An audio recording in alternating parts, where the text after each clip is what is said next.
chains were cold against her wrists. Captain Alara Vance had faced pirates, solar storms, and the endless black void of space. But nothing had prepared her for this moment. She stood in the center of the Judgment Spire, a building so old that the stars themselves had been young when it was built. Above her, 1,000 alien faces looked down with eyes that held no mercy. The Galactic Conclave had ruled the known universe for 11 million years. They called themselves the Keepers of Peace. They called themselves the Voice of Justice. But Alara knew the truth now. They were simply the ones who had survived long enough to write the rules. Behind her, 200 members of her crew knelt on the cold black floor.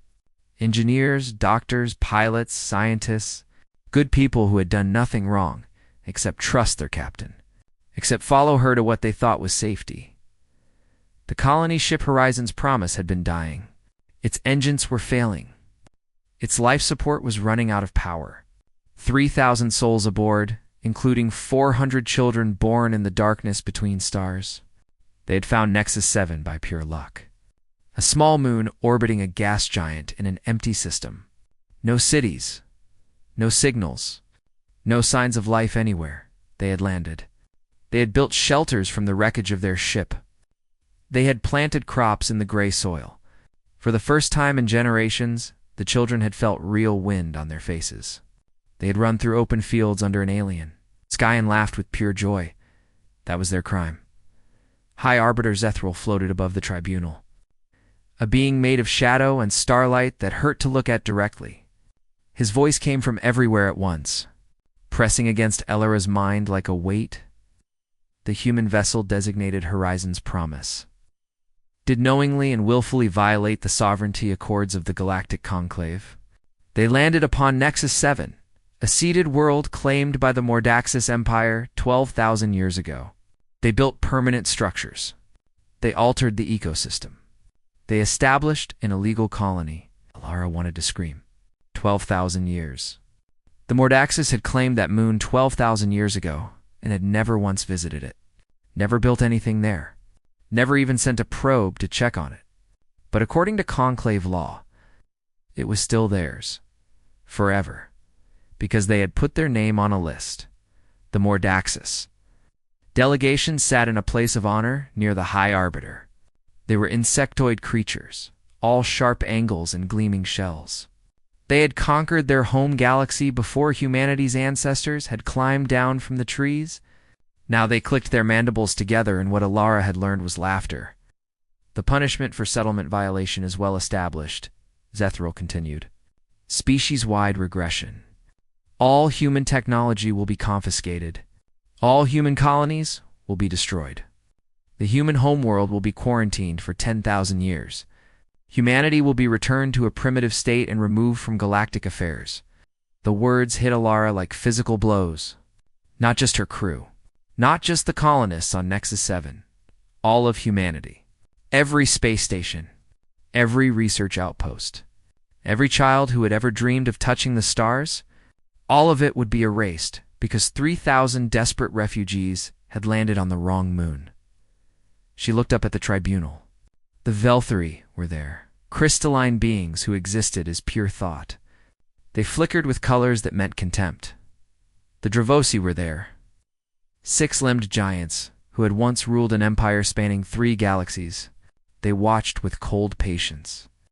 Dozens of other species filled the seats of power, each one older than humanity, each one looking at her like she was an insect that had wandered into their home. The accused may speak before sentence is passed, Zethral said. There was amusement in his voice. The tribunal allowed final words as a formality. Nothing more. In 11 million years, no final words had ever changed a verdict. Alara stepped forward. Her chains clinked against each other. She was tired. She was afraid. But she was also angry, and anger had always made her brave. You call this justice? She said. Her voice was small in the vast chamber, but she forced it to stay steady. You sit in this tower that is older than most stars, and you judge us for trying to survive. Our ship was dying. Our children were dying.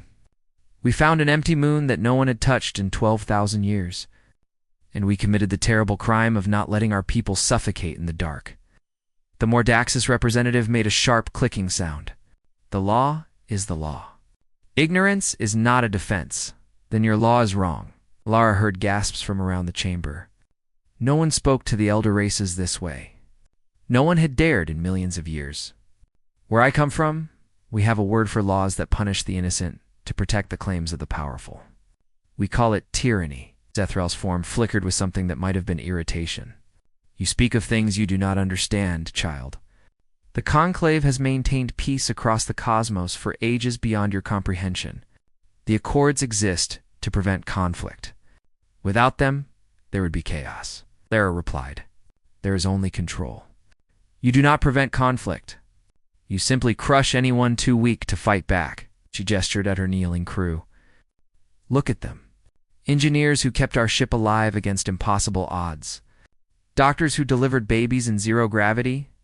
A pilot who navigated through an asteroid field with half her instruments broken. These are not criminals. These are heroes. And you would destroy everything our species is built because we refuse to let them die. She took another step forward, and the guards moved toward her, but she did not stop. My people have a history full of darkness. We have fought wars.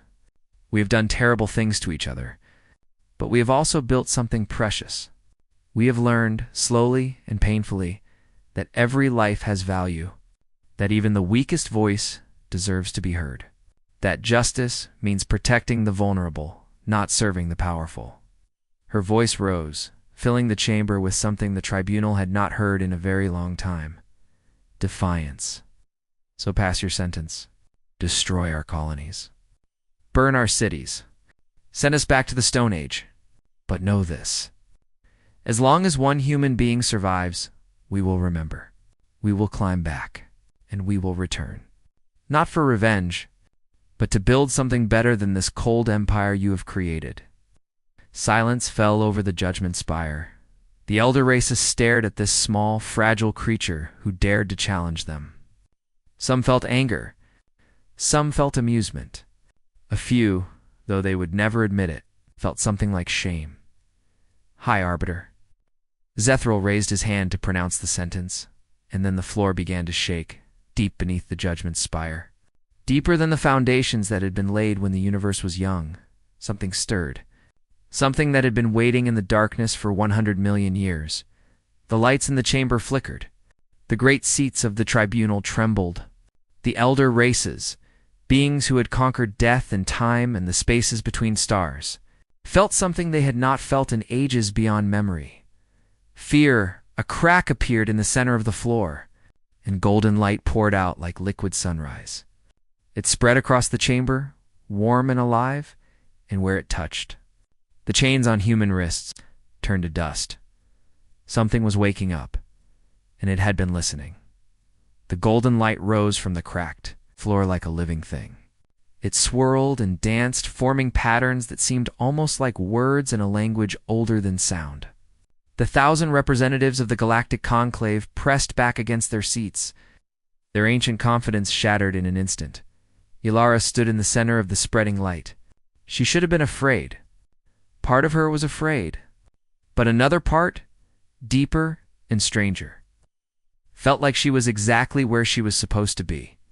The Mordax's delegation tried to flee. They scrambled over each other, their sharp legs clicking against the floor as they rushed toward the exits. But walls of golden light rose up to block every door. The Velthari beings who could phase through solid matter tried to shift into another dimension. The light followed them there too and pushed them back. For the first time in millions of years, the elder races were trapped.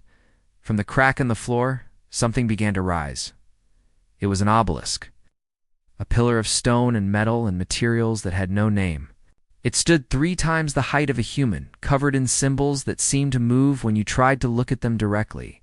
The light poured from it like water from a fountain, filling the chamber with warmth that had nothing to do with temperature. The Relic, someone whispered. The word spread through the chamber like fire. The Relic of First Judgment. Ilara had never heard of it, but from the reactions around her, from the terror on faces that had not known fear in millennia, she understood that this was something important. something that changed everything. High Arbiter Zethral's form flickered wildly, shadow and starlight fighting each other. "Impossible," he said. His voice had lost its power. Now he sounded like what he truly was.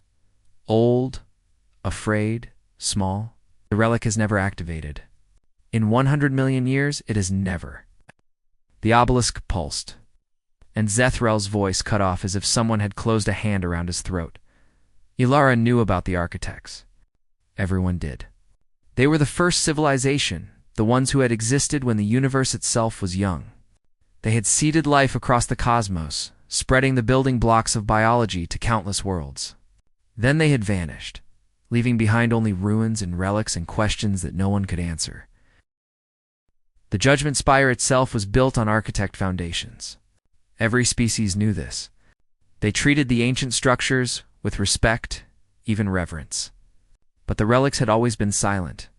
Dead technology from a dead people until now. The light from the obelisk swept across the chamber like a searchlight. It passed over the Mordaxis, and they flinched as if burned, but it moved on. It passed over the Velthari, and they chimed with dissonant notes of fear, but it moved on. It passed over species after species, touching each one and finding them lacking. Then it found Ilara. The beam locked onto her, and she felt something rush into her mind. Not thoughts exactly, but impressions, images, a feeling of vast patience and desperate hope. The architects had not simply vanished. They had been waiting, searching, looking for something. Specific across the long ages of the universe, they had been looking for her people. The chains around her wrists dissolved into golden dust. Her feet left the ground, lifted by forces she could not understand. The light surrounded her, warm and welcoming, and a voice spoke. It was not a sound. It was a meaning that pressed directly into every mind in the chamber, bypassing ears and translation devices and the barriers between species. Every being understood it perfectly because it spoke to something deeper than language. 100 million years. The words resonated through the Judgment Spire. Ancient stone trembled. Modern technology flickered and failed. Seeded life across the cosmos. We watched civilizations rise. We watched them fall. We waited for the ones who would be worthy. The light pulsed brighter. Elder races claimed our legacy. They built their conclave on our foundations. They called themselves the keepers of justice. But justice requires more than power. It requires compassion, mercy, the strength to protect the weak. Instead of crushing them, Ilara floated in the golden light, her heart pounding.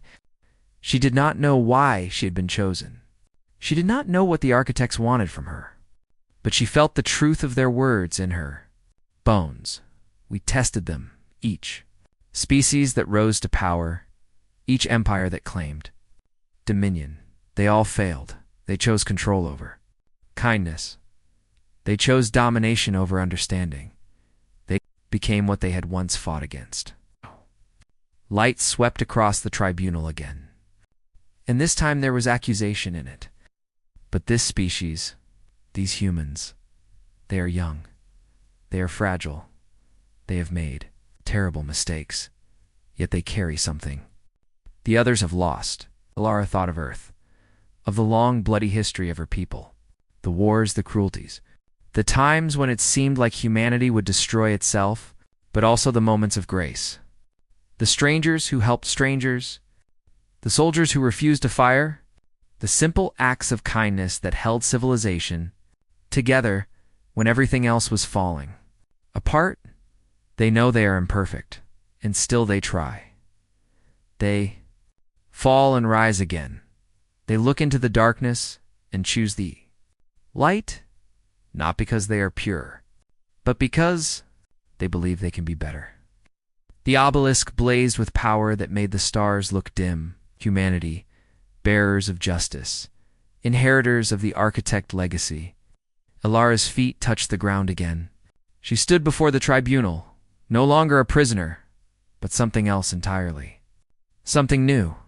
The trial is reversed. Zethral made a sound like tearing metal. You cannot. The law. Your law is a weapon used against the innocent. Your peace is the silence of the oppressed. Your order is tyranny. Wearing the mask of civilization? The High Arbiter stumbled back as if struck. For 100 million years, you have judged others. Now you will be judged. The trial continues. The light settled around Alara like a cloak. Knowledge flowed into her mind. The true history of the Conclave? The crimes hidden beneath the surface of galactic law. The species erased from existence. The civilizations crushed before they could threaten the established order. She saw it all, and she understood what the architects were asking of her. But now, the relic continued, humanity judges you. The chamber erupted in chaos. Some of the elder races screamed in protest. Others tried again to escape. A few simply sat in stunned silence, unable to process what was happening. Alara's crew rose to their feet, free of their chains, staring at their captain with awe and confusion. Commander Chen pushed through the crowd to reach her side. "Captain," he said, "what do we do?" Ilara looked at the tribunal. 1,000 species, millions of years of history, all of it balanced on this moment. The relic had given her power she had never asked for. It had given her a responsibility she was not sure she could carry, but she was human, and humans did not give up. Not ever. "We do what we've always done," she said. "We try to make things right." The golden light pulsed in approval, and the true trial began. The Judgment Spire had seen many things in its long existence. It had witnessed the rise and fall of empires. It had heard the pleas of the condemned and the pronouncements of the powerful. But it had never seen anything like this. Alara Vance stood at the center of the chamber, surrounded by golden light. The relic of First Judgment towered behind her, its ancient symbols glowing with power that made the technology of the elder races look like children's toys. And above her, the masters of the galaxy sat in terrified silence. Waiting to hear their fate, she did not feel ready for this. She was a starship captain, trained to navigate asteroids and negotiate supply contracts. Not to judge civilizations that had existed for millions of years, but the knowledge flowing from the relic told her that readiness was not the point. What mattered was what she chose to do at this moment. The Mordaxis representative broke the silence. His name was Vethkar, and he had lived for 3,000 years. His shell was covered with metals from wars that had ended before humanity discovered fire. He clicked his mandibles in anger and fear. "This is a trick," he said. "Some human technology. Some weapon hidden beneath the spire?" The relic responded before Alara could speak. Images appeared in the air above the tribunal. Holographic projections of events that had been buried for ages. The true history of the Galactic Conclave. Hidden behind lies and propaganda and the convenient silence of the dead, the first image showed the Velthari, those crystalline beings of pure thought who claimed to be the most enlightened species in the cosmos. The projection showed them standing before a planet filled with life. A species called the Harmony lived there. Beings who communicated through music and built cities that sang with the wind. The Velthari had declared the Harmony a threat, not because of anything the Harmony had done, but because of what they believed. The Harmony taught that all consciousness was equal, that no species was better than another, that power should be shared, not hoarded. This was unacceptable to the Velthari, so they had erased the Harmony from existence. Not conquered them, erased them. Every record, every artifact, every genetic trace. They had wiped out an entire civilization and then deleted all proof that it had ever existed. The Velthari delegation flickered with colors of panic. "That is ancient history," one of them said. "We have evolved since then. We are not the same beings who more images appeared. 17 species, 17 civilizations, all of them erased by the Velthari over the course of millions of years. Each one guilty of nothing except thinking differently." The projections shifted to the Mordaxis. The images showed a war from 10 million years ago. The Mordaxis had been losing against an alliance of younger species, so they had developed a weapon. a biological agent that targeted females of enemy species, making them unable to have children. They had not killed their enemies directly. They had simply ensured that no new generations would be born. Entire civilizations had watched their populations age and die over centuries, unable to stop the slow extinction. The Mordaxis had claimed their worlds afterward, calling it natural selection. Vethkar stood frozen as the evidence played out. Around him, other Mordaxis made sounds of shock and denial. Many of them had not known. The truth had been hidden even from their own people. The projections continued. Species after species. Crime after crime. The Dravosi had engineered famines to control populations.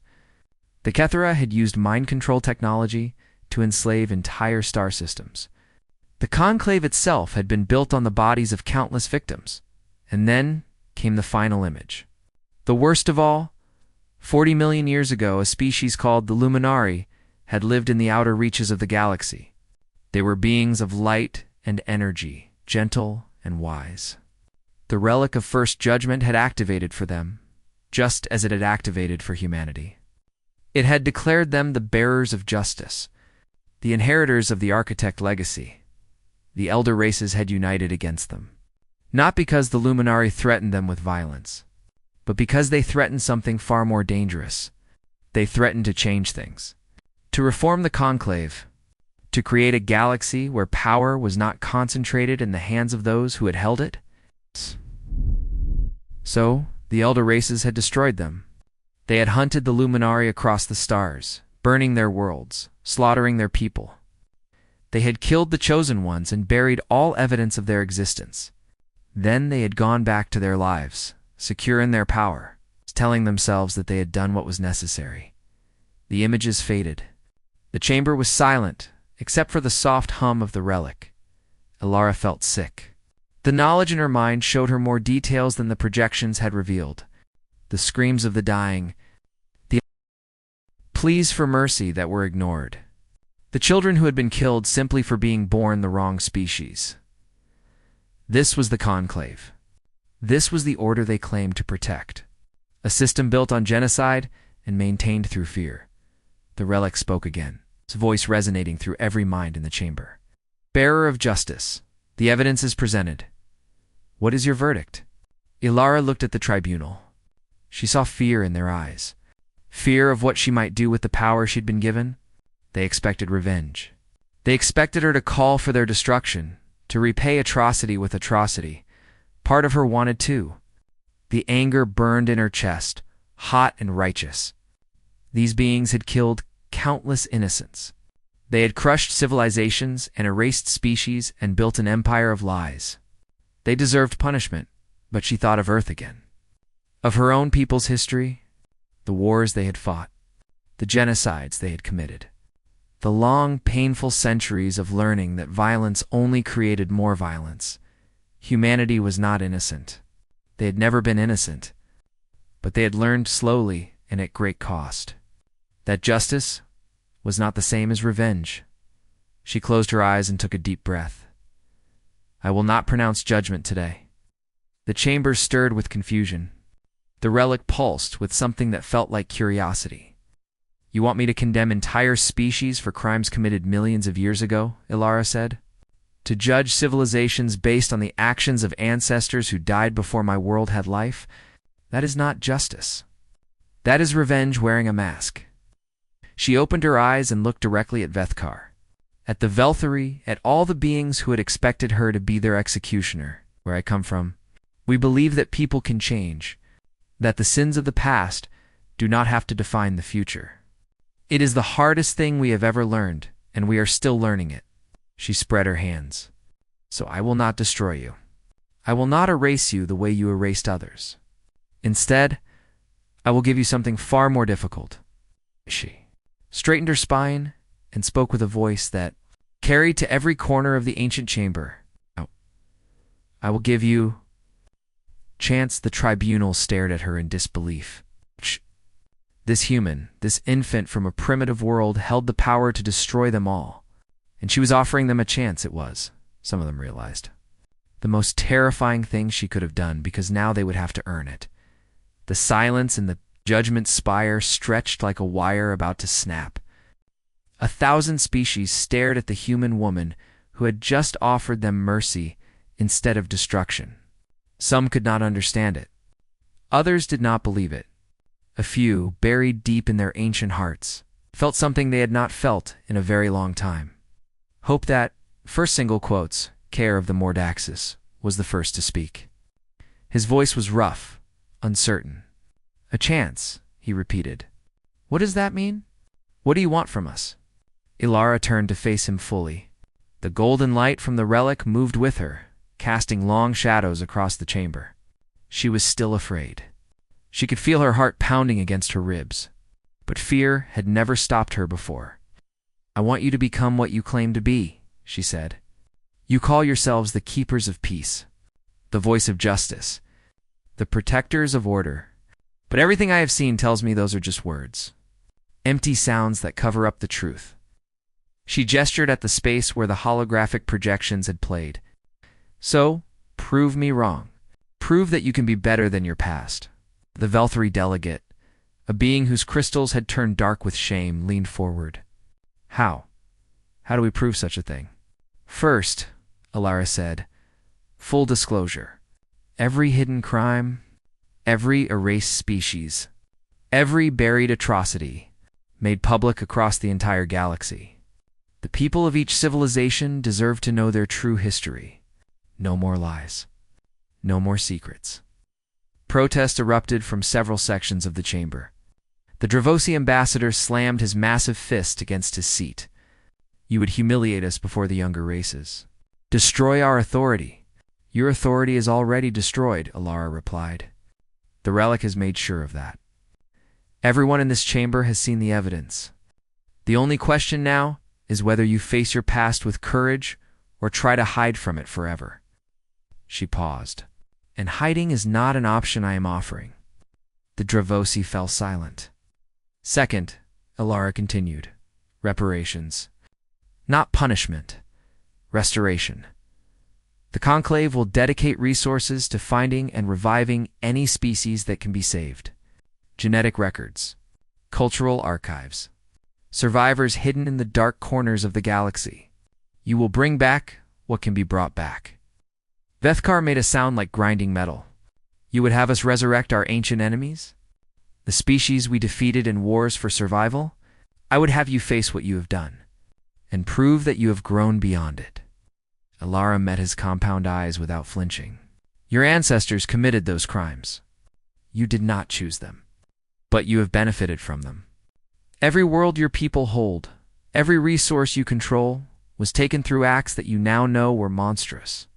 So yes, you will help rebuild what was destroyed. Not because I demand it, but because it is right. The Mordax's delegation stirred with anger and confusion, but Vethkar held up a limb for silence. His ancient eyes studied the human woman with something that might have been respect. And if restoration is impossible, he asked, if the species are truly gone beyond any recovery, then you remember them. You build monuments. You teach your children what was done and why it must never happen again. Ilara's voice softened.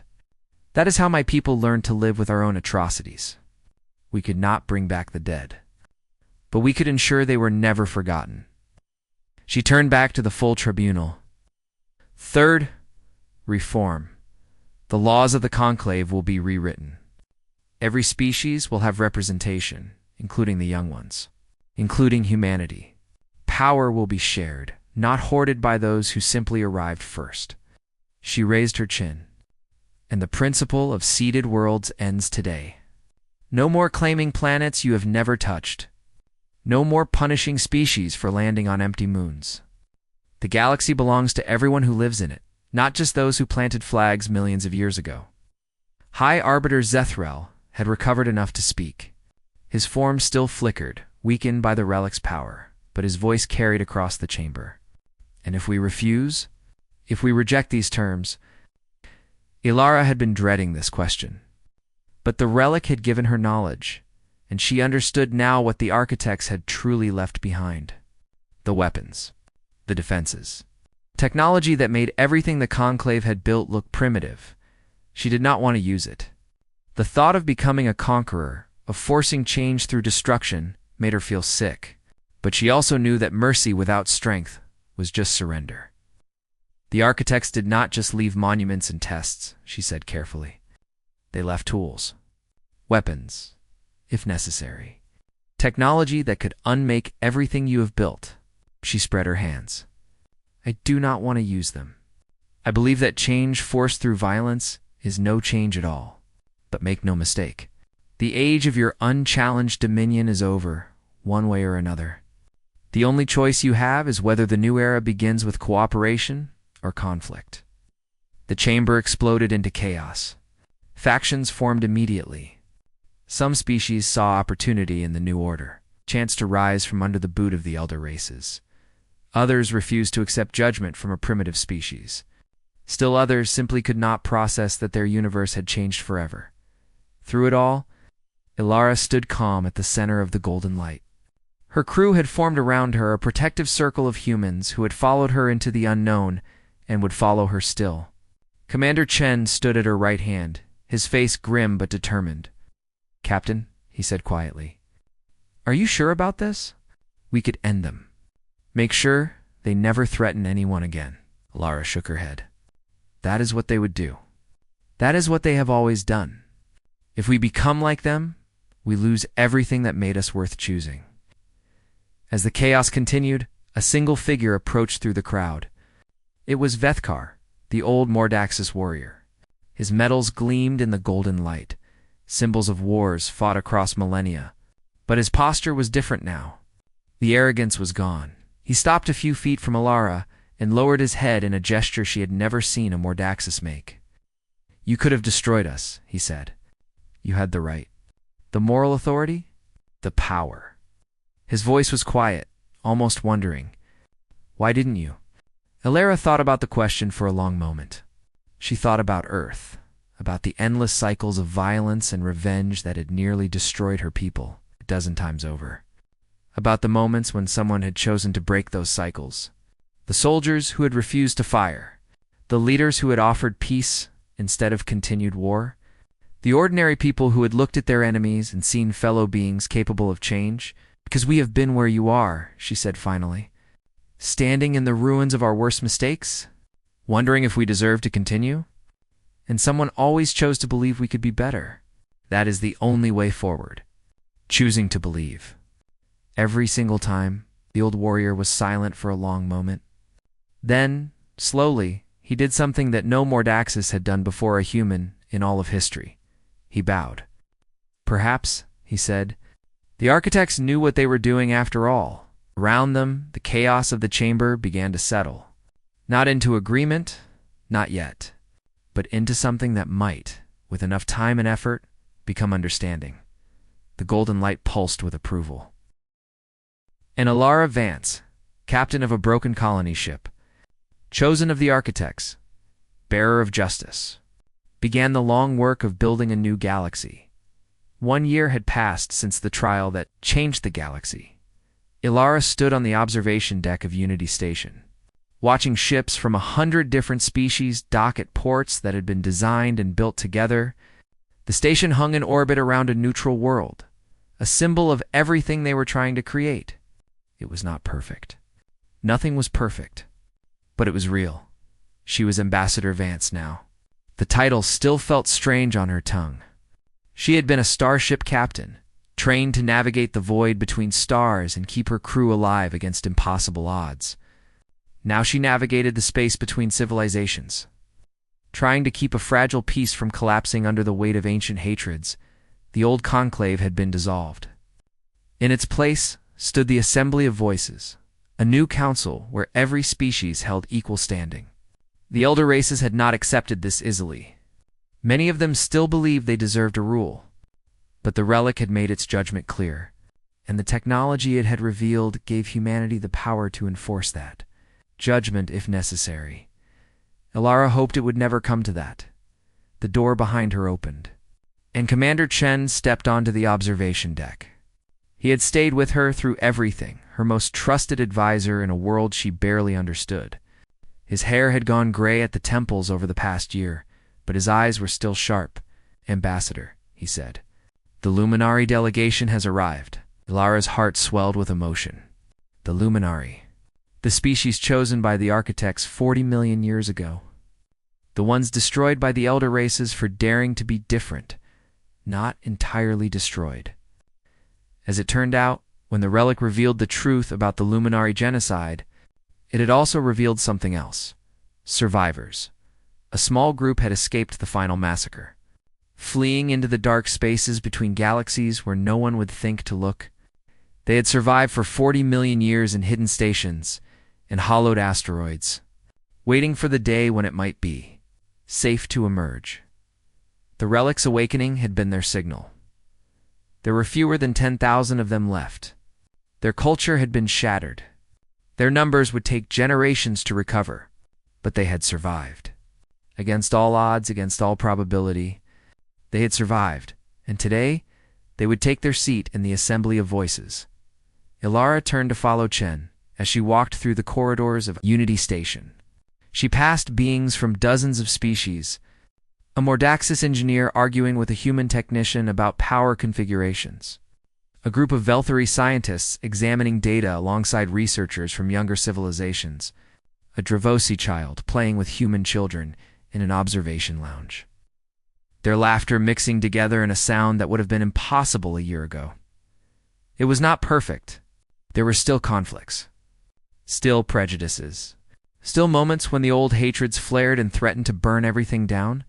But there were also moments like this. Small, quiet moments where beings who had been enemies for millions of years chose to work together instead. That was how change happened. Not in dramatic speeches or grand gestures. In the small choices made every day by ordinary people, the Luminari delegation waited in the main hall.